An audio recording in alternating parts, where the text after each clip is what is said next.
аз 4 январи соли 2016 дар шаҳри Турсунзода корхонаи воҳиди давлатии Тоҷик Агролизинг фаъолияташро оғоз кард. Айни ҳол як адад комбайн аз фирмаи Класси Германия ва як комбайни дигар аз фирмаи Палеси Беларусия барои дарави ғалладонагиҳо аз қаблии шолӣ ва гандум сафарбар карда шуд. Техникаҳои воридшуда замонавӣ буда барои ҷамъоварии шолӣ ва гандум, ҳамчунин ҷудо намудани дон аз хошок хеле мусоид аст.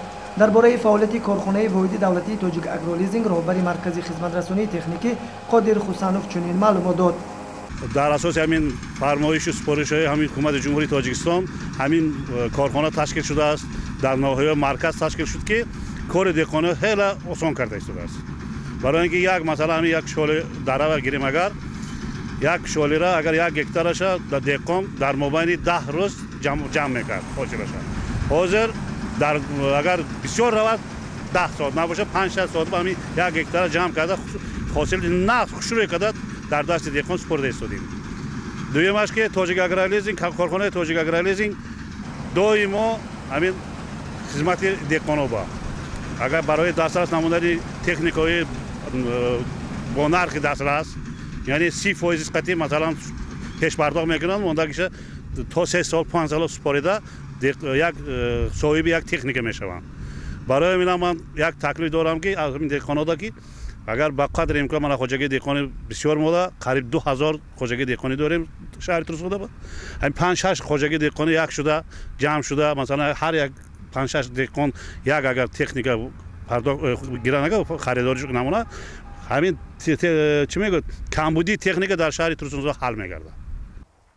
деҳқонони Турсунзода метавонанд барои ҷамъоварии ғалладонагиҳо техникаҳоро аз корхонаи воҳиди давлатии Тоҷик Агролизинг ба тариқи иҷора васеъ истифода намоянд.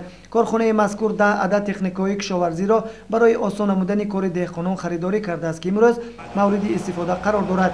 комбайнҳое ки айни ҳол истифода мешавад дар як рӯз то 2 гектар майдони шолиро дарав мекунад. сарбари хоҷагии деҳқонии Малика Рӯзи Али Турдиалиев дар ин бора таъссураташро чунин баён намуд. از کارخانه تاجیک اگرلیزینگ دو تکنیک آمادگی شالی را درآورد ایستاده است. این یک باره چند کاره اجرا میکند. دیخانه با اساس میشد.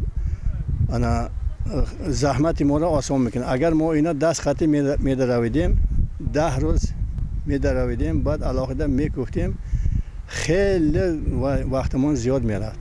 من واجد در بین 5-6 ساعت با همون یک گکتار 20 دیگه تمام انجام کرده حاصل غون کرده میگیریم. خود ما همه وقت فکر ذکر داریم که همین بازار جمهورمان آباد کنیم، خلقمان با محصولات های کشاورزی تامین کنیم، شالی و گندم و برنج و باغ و انگور و دیگر میوه ها قدیم.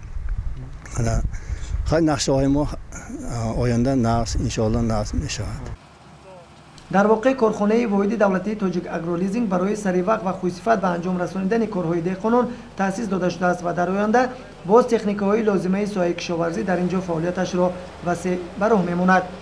Собирҷон Саидов, Дилмурод Шарипов барои барномаи иттилоотии Хабар.